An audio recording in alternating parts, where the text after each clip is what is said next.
ఈ నెల 12న వైఎస్ఆర్సీపీ ఆధ్వర్యంలో యువత పోరుబాట పోస్టర్ ఆవిష్కరించిన వైవి సుబ్బారెడ్డి మోసం చేసిన కూటమి ప్రభుత్వ తీరును ఎండగడుతూ ర్యాలీలు.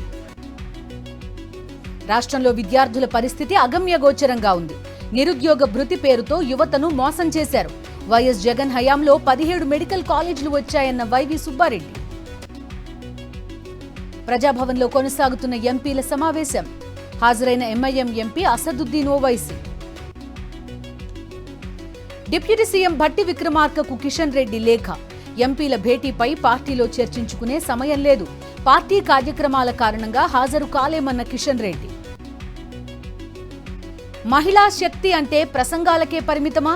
మభ్యపెట్టే పాలకులకు కర్రు కాల్చి వాత పెట్టడం తథ్యమన్న బండి సంజయ్. కర్నూలు జైలు నుంచి భవానీపురం పిఎస్కు పోసాని తరలింపు. నరసరావుపేట పోలీసుల కస్టడీ పిటిషన్ రద్దు చేసిన కోర్టు పోసానిని కోర్టులో ప్రవేశపెట్టనున్న భవానీపురం పోలీసులు. హైదరాబాద్కు కేంద్ర రైల్వే శాఖ మంత్రి అశ్విని వైష్ణవ్. రైల్వే పెండింగ్ ప్రాజెక్టులు పూర్తి చేయాలని విజ్ఞప్తి. ఫాల్కన్ స్కామ్ కేసులో కీలక పరిణామం. అమర్దీప్ కుమార్ ప్రైవేట్ జెట్ ని స్వాధీనం చేసుకున్న ఈడీ జెట్లో వచ్చిన వారిని అదుపులోకి తీసుకున్న అధికారులు. వరుణ్ గ్రూప్ ప్రభు కిషోర్ కి ఏపీ సీజేడీఎంఏ షాక్. విశాఖ బీచ్ రోడ్లో 25 అంతస్తుల బిల్డింగ్ నిర్మాణంలో రూల్స్ ఉల్లంఘన.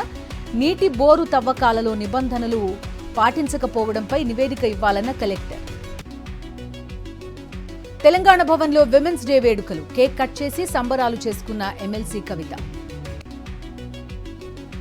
శ్రీశైలంలో ఆరుద్ర నక్షత్రం సందర్భంగా స్వర్ణ రథోత్సవం. మాడవీధులో బంగారు రథంపై ఉత్సవమూర్తులను ఊరేగించిన అర్చకులు.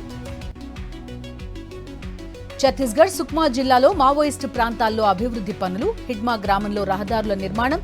4G నెట్వర్క్ సేవలు. గుంటూరులో social media activist Dodda Rakesh Gandhi arrest. Chilakaluripet town పిఎస్కు తరలించిన పోలీసులు. అనంతపురం జిల్లా Uravakonda Kanakadurga private gold loan సంస్థలో బంగారం మాయం. 260 గ్రాముల బంగారాన్ని రికవర్ చేసిన పోలీసులు. బజాజ్ లోన్ సంస్థలో తాకట్టు పెట్టిన నిందితులు.